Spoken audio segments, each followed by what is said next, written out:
ان کی بکریوں بدستور بہت کم دودھ دے رہی تھی۔ گرج ہمارے گھر میں ہر چیز میں برکت نظر آنے لگی۔ دوسرے لوگ تعجب میں رہے۔ اس طرح 2 ماہ گزر گئے۔ 2 ماہ ہی میں آپ چلنے پھرنے لگے۔ آپ 8 ماہ کے ہوئے، باتیں کرنے لگے اور آپ کی باتیں سمجھ میں آتی تھی۔ 9 ماہ کے عمر میں تو آپ بہت صاف گفتگو کرنے لگے۔ اس دوران آپ کی بہت سی برکت دیکھنے میں آئی۔ حلیمہ سعدیہ رضی اللہ تعالیٰ عنہ فرماتی ہیں، جب میں آپ کو اپنے گھر لے آئی تو بنو سعد کا کوئی گھرانہ ایسا نہ تھا جس سے مسک کی خوشبو نہ آتی ہو۔ اس طرح سب لوگ آپ سے محبت کرنے لگے۔ جب ہم نے آپ کا دودھ چھوڑایا تو آپ کی زبان مبارک سے یہ الفاظ نکلا، اللہ اکبر کبیرہ، الحمدللہ کثیرہ و سبحان اللہ بکرۃ و اصیلا، یعنی اللہ تعالیٰ بہت بڑا ہے، اللہ تعالیٰ کے لیے بے حد تعریف ہے اور اس لیے کے لیے صبح و شام پاکی ہے۔ پھر جب آپ صلی اللہ علیہ وسلم 2 سال کے ہو گئے تو ہم آپ کو لے کر آپ کی والدہ کے پاس آئے۔ اس عمر کو پہنچنے کے بعد بچوں کو ماں باپ کے حوالے کر دیا جاتا تھا۔ ادھر ہم آپ کی برکت دیکھ چکے تھے اور ہماری آرزو تھی کہ ابھی آپ کو کچھ اور مدت ہمارے پاس رہیں۔ چنانچہ ہم نے اس بارے میں آپ کے والدہ سے بات کی۔ ان سے یوں کہا، آپ ہمیں اجازت دیجیے کہ ہم بچے کو 1 سال اور اپنے پاس رکھیں۔ میں ڈرتی ہوں کہیں اس پر مکے کی بیماریوں اور آب و ہوا کا اثر نہ ہو جائے۔ جب ہم نے ان سے بار بار کہا تو حضرت آمنہ مان گئیں اور ہم آپ کو پھر اپنے گھر لے آئے۔ جب آپ کچھ بڑے ہو گئے تو باہر نکل کر بچوں کو دیکھتے تھے، وہ آپ کو کھیلتے نظر آتے۔ آپ صلی اللہ علیہ وسلم ان کے نزدیک نہ جاتے۔ ایک روز آپ صلی اللہ علیہ وسلم نے مجھ سے پوچھا، امی جان کیا بات ہے، دن میں میری بھائی بہن نظر نہیں آتے؟ آپ انہیں دودھ شریک بھائی عبداللہ اور بہن انیسہ اور سمیہ کے بارے میں پوچھ رہے تھے۔ حلیمہ رضی اللہ تعالیٰ عنہ فرماتی ہیں، میں نے آپ کو بتایا وہ صبح سویرے بکریاں چرانے جاتے ہیں، شام کے بعد گھر آتے ہیں۔ یہ جان کر آپ نے فرمایا، تب مجھے بھی ان کے ساتھ بھیج دیا کریں۔ اس کے بعد آپ اپنے بھائی بہنوں کے ساتھ جانے لگے۔ آپ خوشی جاتے اور واپس آتے۔ ایسے میں ایک دن میرے بچے خوف زدہ انداز میں دوڑتے ہوئے آئے اور گھبرا کر بولے، امی جان جلدی چلیے ورنہ بھائی محمد صلی اللہ علیہ وسلم ختم ہو جائیں گے۔ یہ سن کر ہمارا تو ہوش اڑ گئے۔ دوڑ کر وہاں پہنچے، ہم نے آپ کو دیکھا، آپ کھڑے ہوئے تھے، رنگ اڑا ہوا تھا، چہرے پر زردی چھائی ہوئی تھی، اور یہ اس لیے نہیں تھا کہ آپ کو سینے چاک کیے جانے سے کوئی تکلیف ہوئی تھی، بلکہ ان فرشتوں کو دیکھ کر آپ کی حالات ہوئی تھی۔ حلیمہ سعدیہ رضی اللہ تعالیٰ عنہ فرماتی ہیں، ہم نے آپ سے پوچھا کیا ہوا تھا؟ آپ نے بتایا، میرے پاس 2 آدمی آئے تھے، وہ سفید کپڑے پہنے ہوئے تھے، وہ دونوں حضرت جبرائیل اور حضرت میکائیل تھے۔ ان دونوں میں سے ایک نے کہا، کیا یہ وہی ہے؟ دوسرے نے جواب دیا، ہاں یہ وہی ہے۔ پھر وہ دونوں میرے قریب آئے، مجھے پکڑا اور لٹا دیا۔ اس کے بعد انہوں نے میرا پیٹ چاک کیا، یعنی پھاڑ دیا، اور اس میں سے کوئی چیز تلاش کرنے لگے۔ آخری انہیں وہ چیز مل گئی اور انہوں نے اسے باہر نکال کر پھینک دیا۔ میں نہیں جانتا وہ کیا چیز تھی۔ اس چیز کے بارے میں دوسری روایات سے یہ وضاحت ملتی ہے کہ وہ سیاہ رنگ کا، کالے رنگ کا ایک دانہ سا تھا۔ یہ انسان کے جسم میں شیطان کا گھر ہوتا ہے اور شیطان انسان کے بدن میں یہیں سے اثرات ڈالتا ہے۔ حلیمہ سعدیہ رضی اللہ تعالیٰ عنہ فرماتی ہیں، پھر ہم آپ کو گھر لے آئے۔ اس وقت وہ میرے شوہر عبداللہ بن حارث نے مجھ سے کہا، حلیمہ مجھے ڈر ہے کہیں اس بچے کو کوئی نقصان نہ پہنچ جائے، اس لیے اسے اس کے گھر والوں کے پاس پہنچا دو۔ میں نے کہا ٹھیک ہے۔ پھر ہم آپ کو لے کر مکہ کی طرف روانہ ہوئے۔ جب میں مکہ کے بلائی علاقے میں پہنچی تو آپ اچانک غائب ہو گئے۔ میں حواس باختہ ہو گئی۔ حلیمہ سعدیہ فرماتی ہیں، میں پریشانی کی حالت میں مکہ پہنچی۔ آپ کے دادا عبدالمطلب کے پاس پہنچتے ہی میں نے کہا، میں آج رات محمد کو لے کر آ رہی تھی، جب میں بلائی علاقے میں پہنچی تو وہ اچانک کہیں گم ہو گئے۔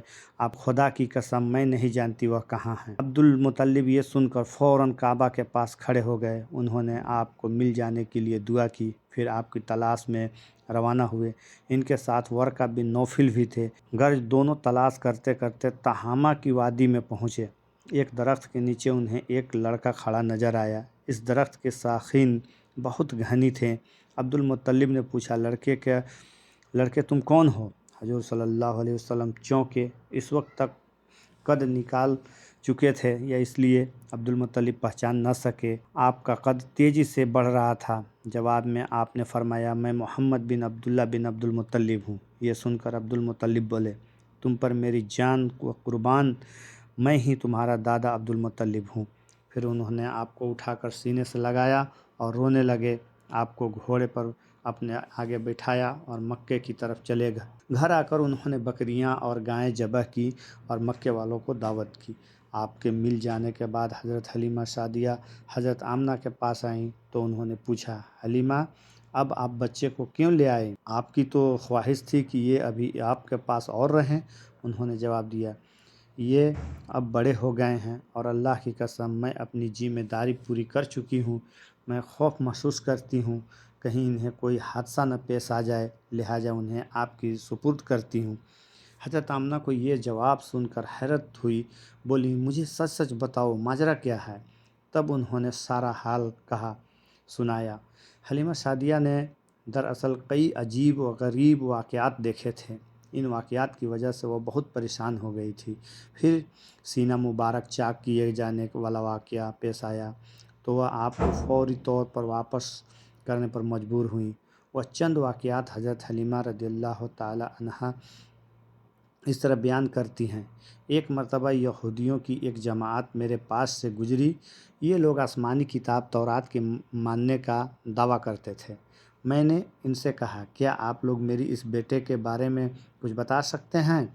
ساتھ ہی میں نے حضور اکرم صلی اللہ علیہ وسلم کی پیدائش کے بارے میں انہیں تفصیلات سنائے۔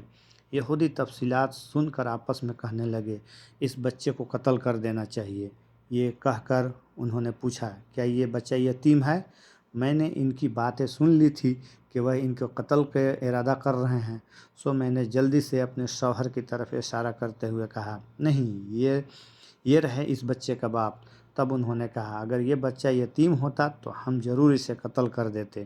یہ بات انہوں نے اس لیے کہی کہ انہوں نے پرانی کتابوں میں پڑھ رکھا تھا کہ ایک آخری نبی آنے والے ہیں، ان کا دین سارے عالم میں پھیل جائے گا، ہر طرف ان کا بول بالا ہوگا، ان کی پیدائش اور بچپن کی یہ علامت ہوگی اور یہ کہ وہ یتیم ہوں گے۔ اب چونکہ ان سے حلیمہ سعدیہ نے یہ کہہ دیا کہ یہ بچہ یتیم نہیں ہے تو انہوں نے خیال کر لیا کہ یہ وہ بچہ نہیں ہے۔ اس طرح انہوں نے بچے کو قتل کرنے کا ارادہ ترک کر دیا۔ اسی طرح ان کے ساتھ یہ واقعہ پیش آیا۔ ایک مرتبہ وہ آپ کو عقاج کے میلے میں لے آئے۔ جاہلیت کے دور میں یہاں بہت مشہور میلہ لگتا تھا۔ یہ میلہ طائف اور نخلا کے درمیان میں لگتا تھا۔ عرب کے لوگ حج کرنے آتے تو شوال کے مہینہ میں اس میلے میں گزارتے، کھیلتے کودتے اور اپنی بڑائیاں بیان کرتے۔ حلیمہ سعدیہ رضی اللہ تعالیٰ عنہا آپ صلی اللہ علیہ وسلم کو لیے بازار میں گھوم رہی تھی کہ ایک کاہن کی نظر آپ پر پڑی۔ اسے آپ نے نبوت کی تمام علامتیں نظر آ گئیں۔ اس نے پکار کر کہا لوگو اس بچے کو مار ڈالو۔ حلیمہ اس کا کاہن کی بات سن کر گھبرا گئیں اور جلدی سے وہاں سے سرک گئیں، نکل لی وہاں سے۔ اس طرح اللہ تعالیٰ نے حضور صلی اللہ علیہ وسلم کی حفاظت فرمائی۔ میلے میں موجود لوگوں نے کاہن کی آواز سن کر ادھر ادھر دیکھا کہ کس بچے کو قتل کرنے کے لیے کہا گیا ہے، مگر انہیں وہاں کوئی بچہ نظر نہیں آیا۔ اب لوگوں نے کاہن سے پوچھا کیا بات ہے، آپ کس بچے کو مار ڈالنے کے لیے کہہ رہے ہیں؟ اس نے ان لوگوں کو بتایا میں نے ابھی ایک لڑکے کو دیکھا ہے، معبودوں کی قسم وہ تمہارے دین کے ماننے والے کو قتل کرے گا، تمہارے بتوں کو توڑے گا اور وہ تم سب پر غالب آئے گا۔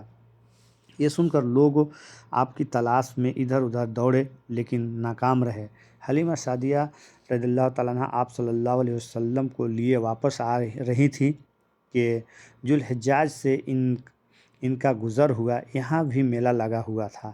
اس بازار میں ایک نجومی تھا، لوگ اس کے پاس اپنے بچوں کو لے کر آتے تھے۔ وہ بچوں کو دیکھ کر ان کی قسمت کے بارے میں اندازہ لگاتا تھا۔